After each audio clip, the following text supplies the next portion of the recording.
The thoughts and opinions expressed on Halal Money Matters do not necessarily reflect the views of Saturna Capital, Amana Mutual Funds, or their affiliates. Hey, welcome to Halal Money Matters. I'm Moneem Salam, and today we have a special guest with us as a host. His name is Scott Sinclair. Hey, Scott. Hey, Moneem, how are you? Good. How are you doing? Not too bad. You want to give a brief introduction to yourself? Yeah, I work here at Saturna Capital in the fund accounting department, and I'm excited to get my first episode of Halal Money Matters. So not to get too much into the fund accounting, but what does that really mean? Basically, I help manage the background of all of the funds, all of the transactions, all the subscriptions, the redemptions going on in the background. I work on all the gears that grind in the background. So when the NAV goes up or down, you're the one who's calculating that. Exactly. I'm the one who tells you if it went up or down. That's great. So when we're in this particular episode, we're talking about college education, those type of things. NAVs matter for those investments. So the guest we have is Abdullah Syed. He is the executive director of a continuous charity. Continuous charity basically provides interest-free loans for college students.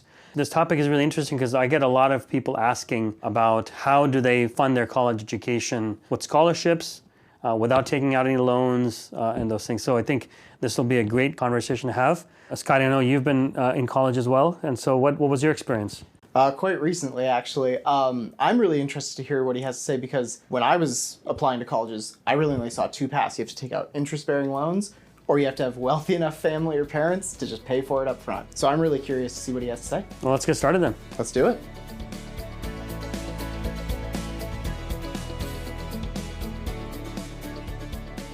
So Abdullah, welcome to the show. It's really an honor to have you here. Well, thank you, Moneem, Scott, at Saturna Capital for having me here today. Really appreciate it. So I've known you for a long time, and this is a good point in our time to be able to talk about college funding and scholarships and those type of things. I know for myself, my daughter is eagerly awaiting to decide where she wants to go to school. And part of that has to do with what colleges are offering her as far as either scholarships or grants or those type of things.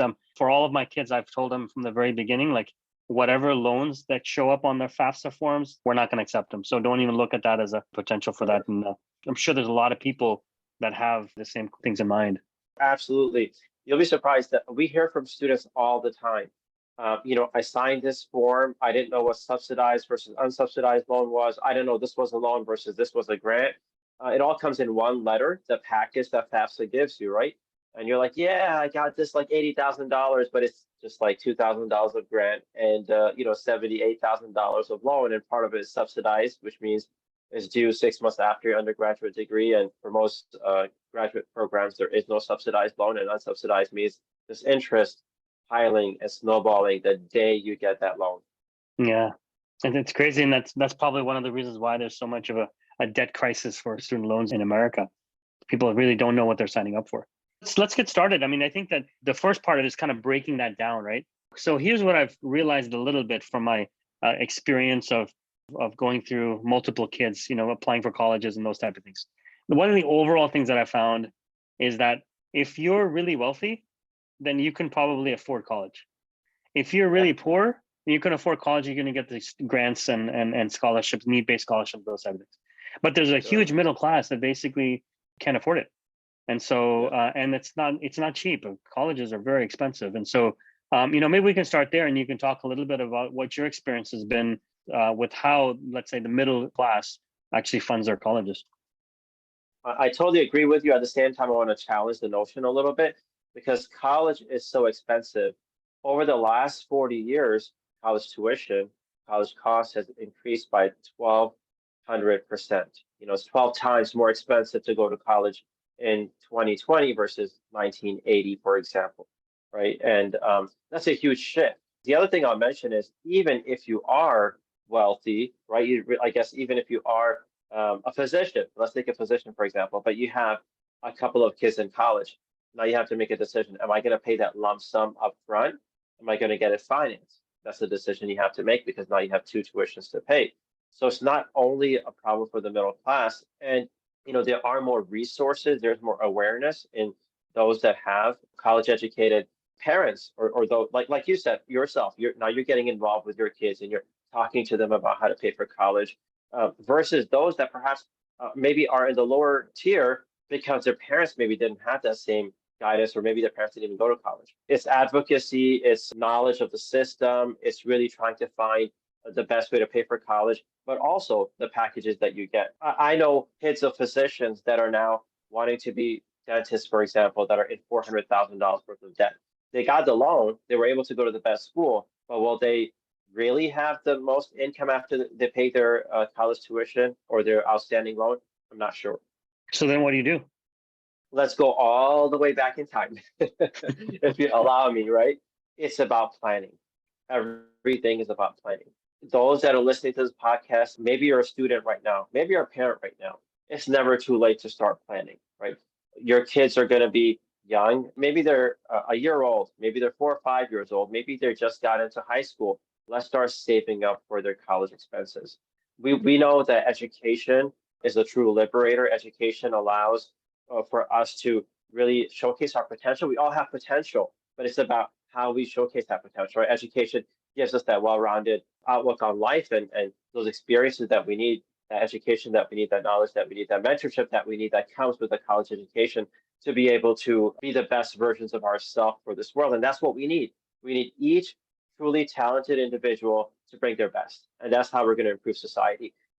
It's really interesting you mentioned that in all of our seminars that we give, and when we talk about education planning, we talk about the rising cost of colleges. And there are tools available. There are even IRS benefits. Like, for example, you can open up an education savings account where it's only $2,000 a year. But if you do it every single year until they're 18, it's $36,000 you've saved, not including the growth, right? There's UTMA, which is Universal Transfer to Minor Accounts. There's Roth IRAs that you can open. So there are ways to be able to do it.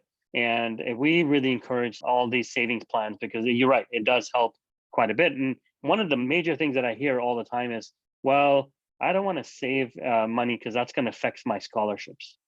My answer to that is, well, you don't want to bank on being needs-based in 18 years from now. That's basically saying, yeah, in 18 years, I want to be poor enough that I want to be able to qualify. That's not planning, right? That's planning for disaster, probably. And one fallacy I want to just throw out of the window right now is that scholarships are need-based. Yes, many of the scholarships are need-based, but guess what? Many of the scholarships out there are merit-based. You do well in school, regardless of how much you make or your parents make, you're eligible for that scholarship. There's other scholarships that have to do with the majors that you choose. There's other scholarships that have to do with perhaps you're a minority and minorities have set up their own scholarships. You know what? There's different types of scholarships. Take the time to go to these scholarship websites, scholarships.com. FastWeb is one of my favorites. All of them work the same way. You set up your profile with as much detail as you can. Don't skimp on the detail because, whether you love hiking, you're a new immigrant to the country, or if you have a disability or anything like that could qualify you for a scholarship that's out there. So need-based scholarships are not the only scholarships out there. I would say equally, there's scholarships out there for different things that you want to do in life, or perhaps different ideas of service you have for the community, different majors that you want to study. So go to these scholarship websites. Again, FastWeb, Scholarly, scholarships.com, there's a bunch of others. Create that profile, and they're all cut and paste. Like once you write that essay, you're just going to have to copy paste that, tailor that a little bit for the next application. And if you have your profile nicely put into one of these websites, you just got to press a button and keep going. I've told my kids, like, you spend an hour on a scholarship and you get, even if it's $1,000, that's $1,000 an hour you have as a salary. Come on, dude, you can't even beat $1,000 an hour. So definitely worth the time and effort to do it. And I mentioned a couple of other resources, profellow.com for graduate students, because if you're looking to go to graduate school or do a PhD program or professional school, you might even be able to get funded. They'll pay you to go to school. Profellow.com is another website that focuses primarily on graduate school. Just wanted to slip that in.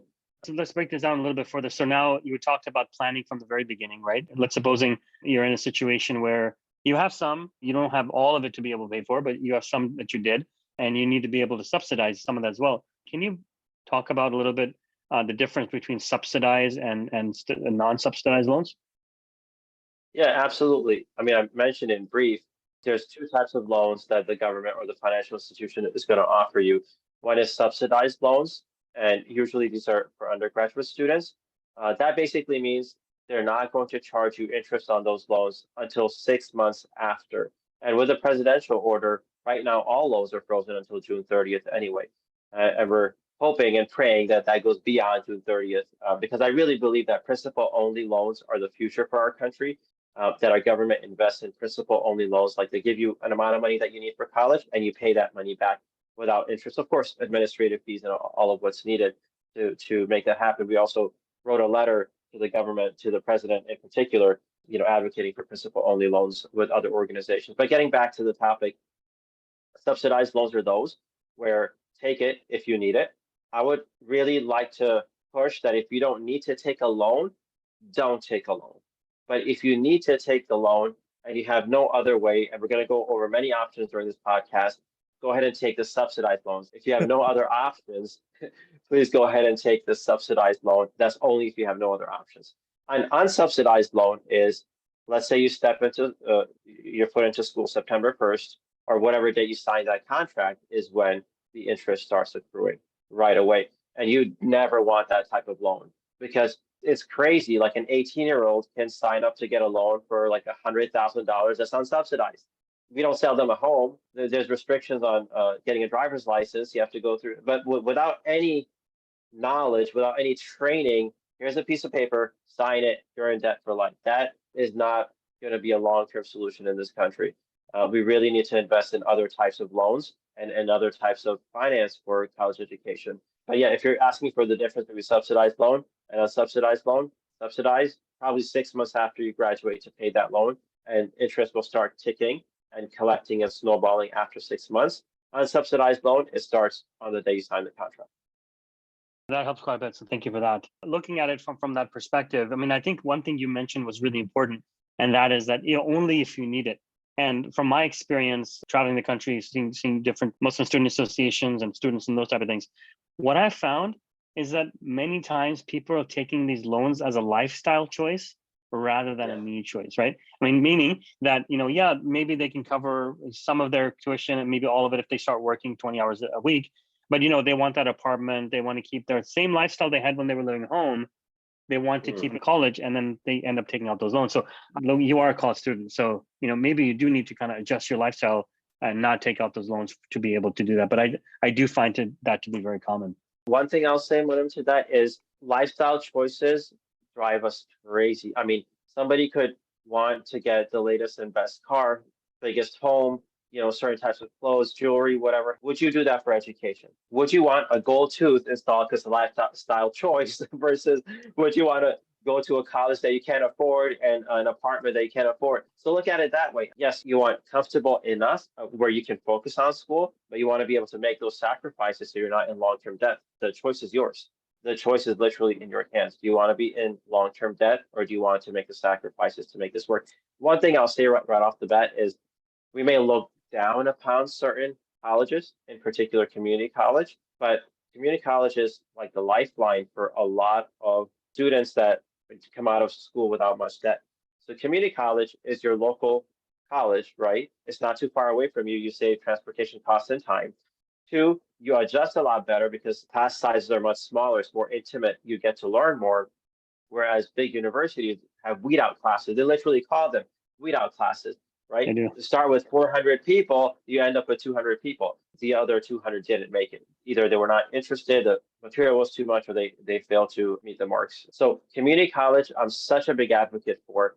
Personal story, going on a little tangent here. When I graduated, I said, I'm not going to go to UConn. I used to live in Connecticut because I know everybody at UConn. I want to be far away from everybody, right? Personal choice, right? So I went to Purdue. I really wanted to go into engineering, particularly aerospace engineering.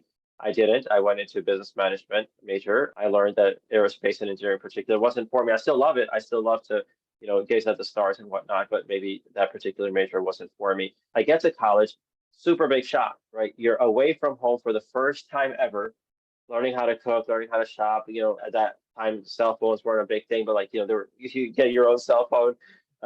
You're getting a lot of things that you didn't have before, and you're having to manage multiple angles and multiple dimensions of your life they didn't manage before, right? Making your own food, clothes, transportation, communication, picking your own classes. So we go from like parents being involved to parents being completely uninvolved and you being in a different planet, right? And some people, they thrive with that because they find another tribe, another community that helps them. And some people, they don't thrive with that. And I was at Purdue for a couple of years. and didn't do that well. It was amazing. I learned a lot. I made a lot of friends that I'm still in contact with now. I had life experiences that altered me up until this day. But in 2 years, I came back home completely broke, understanding that my father's salary wasn't enough to pay for college, that he was taking out Parent Plus loans, understanding that that transition was a little too much for me, came back home and wanted to transition a little bit more slowly from being at home to being away in one day, right? So I went back to community college. So my GPA, I can't even mention my Purdue GPA on the show, but in 1 year of transitioning to community college, my GPA shot up to like a 3.7. I understood all the classes I was taking. I was back on it again. And then I transitioned to another 4-year university. I graduated from Texas State University and cum laude. I graduated amongst the top of my class. Yeah. And it was such a fantastic experience, but it took me a learning, and I lost some money, and I lost a lot of respect for myself there, and regained it by going through the community college system. I truly believe that maybe not every kid, maybe a lot of kids have it figured out. And I would like to say from hundreds of students that I've spoken to that those would be in the minority that know what they want to do, know exactly where they want to go, have the funding and have the parental support to do it, and have a tribe at that university that they can rely on. Great, go for it, because you are one of those that they'll get it done.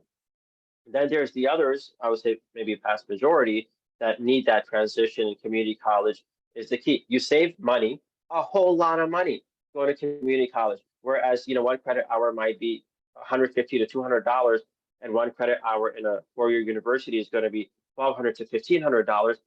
But it's 10 times cheaper to go to a community college, and your transition is a lot easier, and you get into the groove of it. You figure out your major. One of our crises is there's so much opportunity.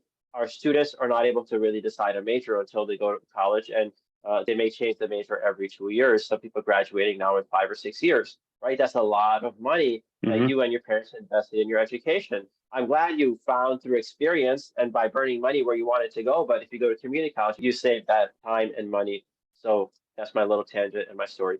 No, appreciate that. So there was one thing you highlighted in there I want to clarify on, and that's you said something about a Parent Plus loan. So can you talk a little bit about that and what that is? As there are loans directly to the student, which again, our government has not trained, and there's no course that these 18-year-olds can go through to understand what they're signing, but there's loans that go directly to the student. We talked about subsidized and unsubsidized loans in that FAFSA letter. There's also going to be grants, which is great, accept them. And then if that's not enough, then there's also Parent Plus loans, which your parents take. Usually the interest rate is a little bit higher. That's an additional loan. So you take a loan, and then your parents have taken a loan to bridge the gap. And the Parent Plus loan is something I didn't know my dad had taken until later. Then I was like, wait, you had to take a loan to send me to college in addition to me taking a loan out? That doesn't make sense. I'm just going to assume that's going to be unsubsidized as well. So interest starts right away. Correct. Most Parent Plus loans are unsubsidized. I believe now there is a genre of subsidized Parent Plus loans as well. I advise the listeners to look into it. Overlying or underlying or overlying, whatever you want to call it, all this is the fact that, this is a Halal Money Matters podcast. So it should be a given that when you're going to take these interest loans out, interest is haram, right? That's forbidden. And so, you're basically, from an actual financial perspective, you're getting into a hole, but then also in the hereafter, you're getting into a hole. So it's like for Muslims, it would be like a double negative, right? And maybe even more than that, because the interest part is so much worse than whatever you can face in this life. Yes, absolutely. Sometimes we don't realize that because our thinking is clouded by what's in front of us. I need to go to college. I need to go to this college because my friends are going there. Or for some other students, I need to go to this college because I really believe in this college. But you need to take a step back and see, like I would say 5 or 6 key elements. One of them is transition. Are you able to successfully transition from where you are now into that college, right? Or is that going to be too big of a jump for you? 2 is finances. Are you going to be able to finance this journey in a halal way, like you said? And 3, I think, is also culture, right? Let's say you're going to a college where there's nobody that can help you with your faith matters, right? There's not a Muslim community, and it doesn't have to be a Muslim community, but there's no Muslims at all. There's no chaplain. It could be an interfaith chaplain. There's no prayer space. There's no understanding of halal food, haram. That is part of your transition, but it's also part of your faith and protecting your faith identity, right? Those are amongst a few things that I think people should look into when they're selecting a college. So you bring up an interesting point because you mentioned about prestige and those type of things, right? So let's supposing that my daughter got into Harvard and we can't afford it, and she got into a state university, which we can afford.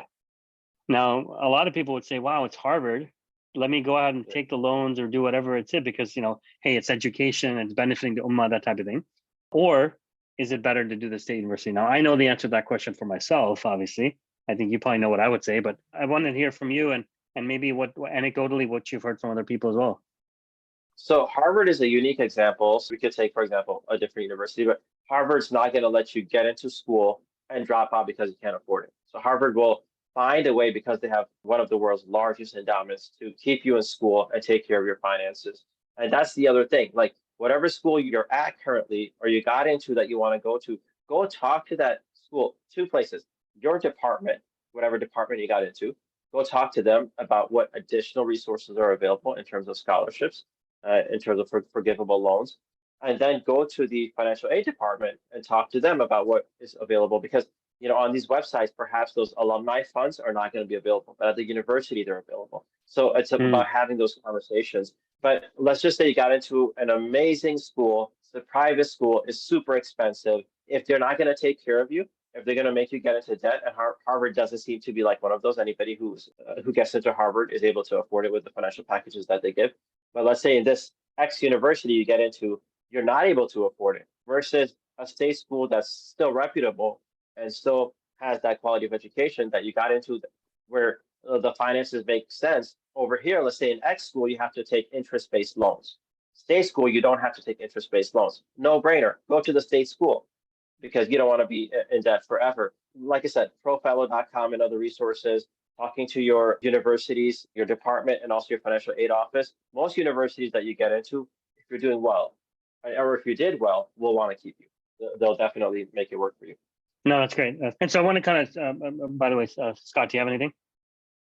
Yeah, the advice I always got when I was applying to schools was, for your undergraduate, go to the state school, save that money, get the 4-year degree. And then once you've graduated, if you want to keep going to school for that graduate degree, a lot of these more prestigious schools will pay you to go there for your graduate degree. Yes. Mm-hmm. So that can be really nice to save the money early on. Yeah, that's true. And now, kind of switching gears a little, obviously in the realm of education, when you're looking at it from an Islamic perspective, and now we're going to talk a little bit about what you do and those type of things. But before we do that, how has traditionally Islam looked at education, funding of education, those type of things? Do you have any thoughts on there? Yeah, before I do, one resource I forgot is Muslim Campus Life. So there's a new website and a new organization called Muslim Campus Life. Amazing brother, Salman Khan. I think he's actually at Harvard. That resource helps Muslim students understand which campus accommodates most to them, whether it's halal food, whether it's a chaplain, a place to pray, percentage of Muslim students, at that school, so on and so forth. So it's muslimcampuslife.com. And they also have a booklet that you can download and go through. I'm not sure about classical Islamic thought, but here's what I can say. It's so powerful. It's so powerful that our book, and we're talking today in Ramadan, it starts with iqra, right? But Munim, let me ask you, how many times does iqra come in the passage? In the entire passage, twice. Twice. There you go. So, Bismillah ar-Rahman ar-Rahim. A'udhu billahi minash shaitanir rajim. Bismillah ar-Rahman ar-Rahim. Iqra bismi rabbika alladhi khalaq. Read in the name of your Lord who created you. خلق الإنسان من علق. He created human beings out of blood. اقرأ وربك الأكرم. Read in the name of your Lord, the most generous. الذي علم بالقلم. The one who taught you with pen. علم الإنسان ما لم يعلم. He taught human beings what they did not know. Iqra is so powerful, and our tradition starts with that. It doesn't start with one Iqra. It starts with two Iqras. And what's the difference, right? One Iqra is religious knowledge. The first Iqra bismi rabbika alladhi khalaq, read in the name of your Lord. Now that's divine. We're talking about the Quran. And then the other one is God taught human beings with a pen. What type of knowledge is that? That is your worldly knowledge, right? We're in this world and we use the resources around us to benefit us and to benefit mankind. That could be a car. Car didn't just drop from heaven. It had to be created by creative minds and using the resources that we have here on earth, right? So that knowledge is also very precious. And just like the divine knowledge is mentioned in the Quran. So for us, our tradition has always been both types of knowledges. It's both types of knowledges that allowed Islam to spread, right? At one point, within 100 years of the Prophet Muhammad passing away, Islam ruled majority of the known world at that time. And that was because of the combination of the two iqras. In our tradition, if somebody is enslaved, which is not pleasant at all, there's a lot of rewards for freeing a slave. But if a slave teaches somebody how to read and write, they're free, right? That's found in our tradition. And there's so many other things that are found in our tradition that have to do with knowledge and the sacredness of knowledge and teaching others. Matter of fact, that's one of your sadaqah jariyas, right? You teach somebody something. And how do you teach them? Because you have to have knowledge, right? You teach somebody how to write. You get the reward of them writing for life. Our tradition is so based on knowledge. Yeah, and that's why, I think traditionally also, and even now, there were patrons who would pay for people to study. But then also zakat was used as a source to pay for education as well. And so you have this tradition of, more like a grants or scholarships in the modern world. We've had that in our tradition for a very long time. And we haven't gotten away from it. There are different organizations that keep doing it, but definitely from the aspect of a patron perspective, like I come to you and say, look, I really think, Abdullah, you have a lot of potential. So I'm just going to cover your education for you because I know you're going to do great things in your life, right? Those things don't happen anymore. But that kind of brings in a little bit about a continuous charity, where you are the executive director. And so maybe you can talk a little bit about how it got started. What do you guys do? What other resources you can provide for potential or existing students? Absolutely. Just to piggyback off of what you said, it does happen in the modern day era too. You'll hear of a celebrity on Instagram posted a picture with a fan, and the favor they did to the fan is like paid off their outstanding college debt. Or you'll hear of others coming into a high school and saying they'll cover everybody's tuition. It's a local businessman. It does happen one-off, and we've seen that generosity. But few and far between, I guess. Exactly. So how do you do that as an institution, right? That's what you and I want to discuss today, because we want to think long-term. So the Muslims had done this, and I'm sure other communities have done this in a way of an endowment. What is an endowment? You're putting aside assets, whether they're real assets, like let's say an apartment building, or there are other types of assets, and the growth on those assets goes to serve that purpose. That principle can never be taken away. That principle in eternity is going to generate revenue for that one particular purpose. So that purpose, for example, could be feeding animals. It could be for students that are going to study Islamic education, for example, or also for healthcare needs. So those endowments have existed for such a long time. Even in our faith tradition, in Medina, the palm trees of Medina. Until this day, the fruits that come from the palm trees and the revenue goes right back into serving those that are making the Hajj or visiting Mecca or Medina. It's amazing that was 1,400 years ago, but that endowment still continues. So likewise, a continuous charity was set up by American Muslims as an endowment to take care of education for American Muslims. Why do we exist? Why does a continuous charity exist? A continuous charity exists because, like you said, the double whammy. One is cost of education in America is so high, an average person may not be able to afford it. That'll just deter them from getting an education.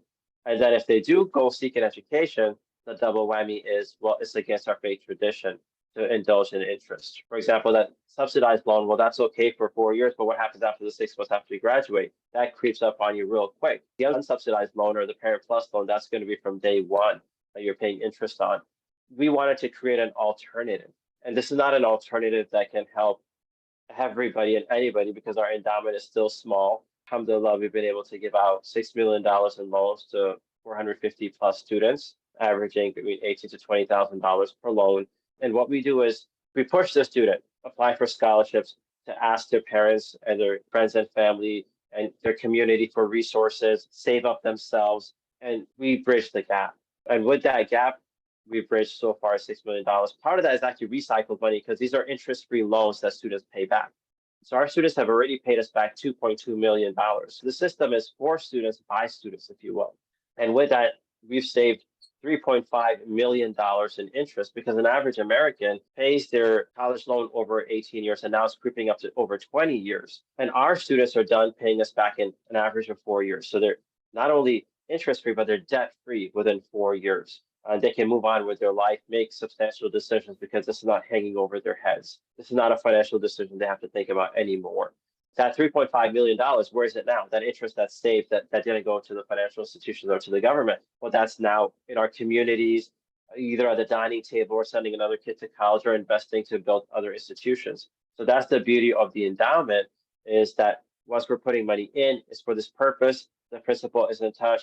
Students are getting an education. Not only are they paying back the loan, which is like paying it forward, many of these students, currently only about 20%, but we hope to grow that, are donating back to the endowment. Now they're donors to the endowment. The more students you graduate, the more people pay back, the more they're going to give more because they have the affiliation towards it. It's like a virtuous cycle that actually keeps going. Have you heard of anything like this outside of whatever you guys are doing in the US? There are other efforts, definitely. They're more like family-based or masjid-based. So like a masjid would have, for example, a scholarship. For example, there's an organization in Minnesota, which we acquired called Mila Muslim Youth Leadership Award. And for the last 20 years, they have been giving scholarships, and now they've converted to giving interest-free loans. And like that, there's other community-based, either city-based or local-based organizations that even an uncle or an aunt would give a loan without interest. So this has been happening on a smaller level, but luckily, with Allah's help and with the community's support and belief in the cause, we've become a national organization. I actually, when in doing my research a few years back on interest-free loans, I actually found there's some cities around the country that offer interest-free loans as well. Some of those, like for example, the one I was particularly looking at was in Baltimore. They had a 0% default rate. Like they've been running for like 25 years and stuff, and nobody's ever defaulted. It's amazing because they realized the benefit of it and they wanted to help other people. And they realized it was a sense of responsibility that if they didn't pay it back, other people would suffer because of it as well. And so there's a couple of different cities around the country. I don't know if it's ubiquitous all around, but it's definitely there. So that's why I was wondering if you knew of any kind of models like this around the country. Yeah, there definitely are Muslim communities and like you said, cities and others that are doing this as well. What I've seen as well is higher education has become a topic that politicians are talking about, right? So it benefits them if they come up with a policy, like New York State, for example, now has a policy, I think so over $120,000. If you combine as a family make under $120,000, you're eligible for some free state tuition in state schools. So there are definitely a lot of opportunities that are coming up, and our students should look into it. Look into their local resources first and then national resources, so they don't miss out on those local resources that you mentioned. The city of Baltimore, also city of Atlanta has something similar. Scott, do you want to jump in? Yeah, I was actually curious from like a student perspective, maybe the parent of a student, if they're trying to get access to these resources, specifically at ACC, what does that process look like on their end? Because I applied to college, FAFSA, government loans, went through that whole process. What does it look like if I'm trying to avoid those interest-bearing loans? If I'm trying to get access to these resources? Real quick, we've got our application process, and I'll just go over the application process. But one thing you just mentioned that was so key is parents. I think parents should get involved. I mean, parents are involved usually in most things school related, but when it comes to college, sometimes parents are hands off. They're like, well, you pick the college, pick the major, you get whatever loan you want, like you apply to whatever scholarships you want. Let's change that conversation to parents being involved from the very beginning, like Munim said, investing and saving up for the kids' education, the growth they'll see and the principal that they've invested, and then also in the process of talking about college. They're talking about education. And what we've seen is different trends, for example, younger age groups, sometimes they're opting for coding boot camps, or even folks that got an education long ago, but they wanted to redo their skills to get a certificate, right? Education is continuous. So looking at it in that way, I think parents should be involved from the very beginning, at least guiding students and sitting with them, helping them fill out the scholarship application, helping them understand the requirements. And at A Continuous Charity, or ACC, we've got 4 main criteria that we go by. So one is merit, how well you did in school, either your high school or undergraduate, whatever you're applying for. Because it's community money, we don't want to just give it to anybody, so we have particular thresholds.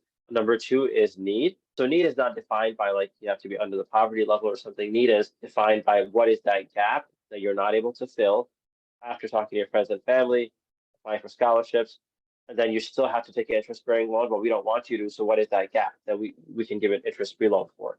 Number 3 is community service. Our program is more geared towards those that are serving the community in some way or have ambitious plans to do so in the future. because again, it's community money. We want them to benefit from the knowledge that they're seeking and then use that knowledge to give back to the world. Number 4 is Islamic education. So this is primarily for Muslim community, those that are seeking to better themselves in some way and understand their faith in some way, whether that's learning the Arabic language, memorizing the Quran, whatever, on the smallest level to the highest level, because we know everybody's at a different level of trying to better themselves. As Monet mentioned, people feel obligated when they get that 0% interest rate from the city of Baltimore to pay it back. So we feel those people will get obligated to us, especially if they're coming with the right intention of bettering themselves, serving the community, and that's why we have those parameters in place. To your second question, Scott, remind me, that was how you apply? Yeah, exactly. Like, what does that process look like for the student themselves? So the application is quite rigorous, and I'll say only about 20% of people that actually end up applying receive the loan. It's a rigorous process throughout. We've got different sections. We've got 3 essays. One of them is more like a personal statement, tell us about yourself. Another one is more the challenging aspects of your life and how did you overcome it. There's another question in there of what is your intention behind getting the loan. So those are some essay questions. There's also a section where you tell us about your GPA, how well you did in school. Recommendation letters are a part of it. So that merit part that I was talking about, that's also there. The need part is also there, telling us about what other loans you may have. What is your family's income?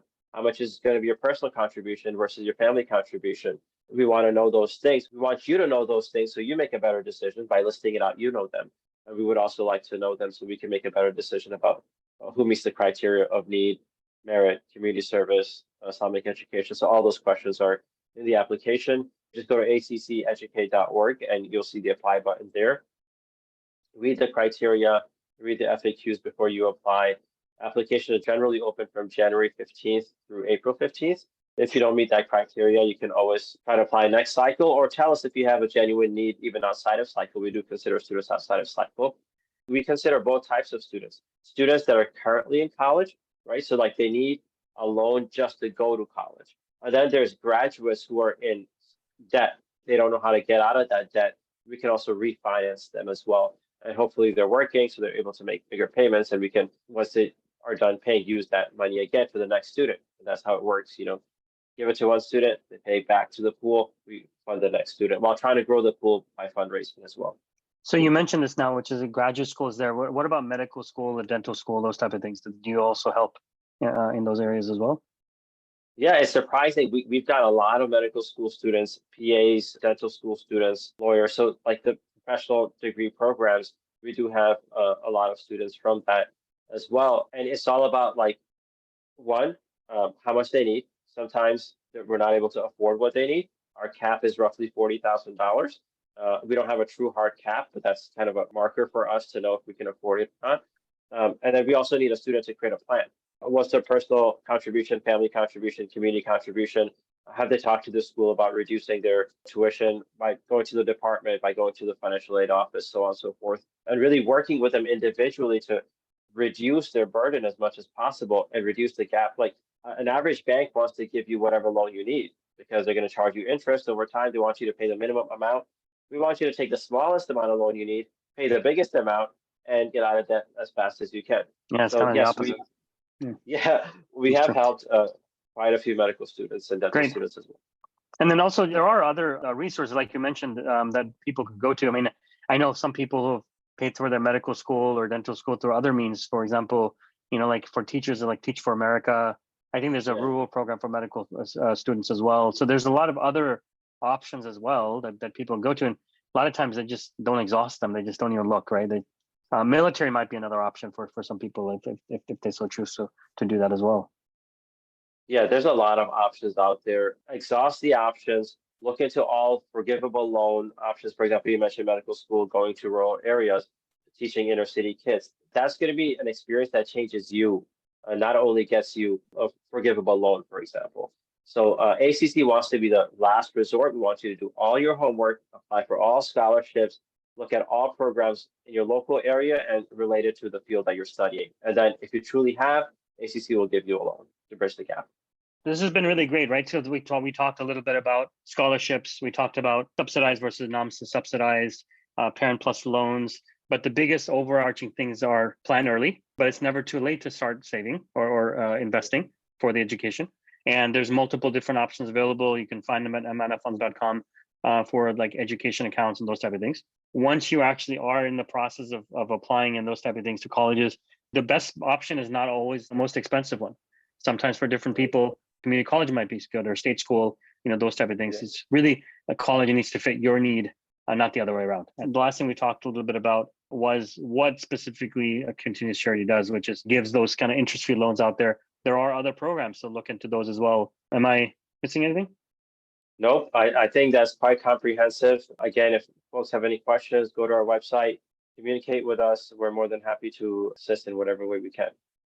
Yeah, that'd be great. So really, I appreciate your time and spending with us, and hopefully people, our shareholders and our audience will be able to benefit from a lot of these different resources.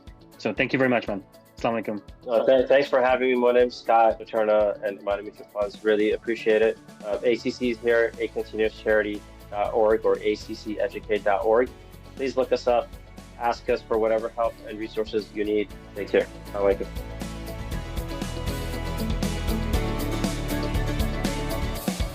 Please consider an investment's objectives, risks, charges, and expenses carefully before investing. To obtain this and other important information about the Amana Funds in a current prospectus or summary prospectus, please visit amanafunds.com or call toll-free 1-800-728-8762. Please read the prospectus or summary prospectus carefully before investing. The Amana Funds are distributed by Saturna Brokerage Services, member FINRA and SIPC, and a wholly owned subsidiary of Saturna Capital, the investment advisor to the Amana Funds. Investing involves risk, including the risk that you could lose money. The Amana Funds restrict investments to those companies consistent with Islamic and sustainable principles, which limits opportunities and may affect performance. This material is for general information only and is not a research report or commentary on any investment products offered by Saturna Capital. This material should not be construed as an offer to sell or the solicitation of an offer to buy any security in any jurisdiction where such an offer or solicitation would be illegal. We do not provide tax, accounting, or legal advice to our clients, and all investors are advised to consult with their tax, accounting, or legal advisors regarding any potential investment. Investors should not assume that investments in the securities and/or sectors described were or will be profitable. This podcast is prepared based on information Saturna Capital deems reliable. However, Saturna Capital does not warrant the accuracy or completeness of the information. Investors should consult with a financial advisor prior to making an investment decision. The views and information discussed in this commentary are at a specific point in time, are subject to change, and may not reflect the views of the firm as a whole. All material presented in this publication, unless specifically indicated otherwise, is under copyright to Saturna. No part of this publication may be altered in any way, copied, or distributed without the prior express written permission of Saturna Capital.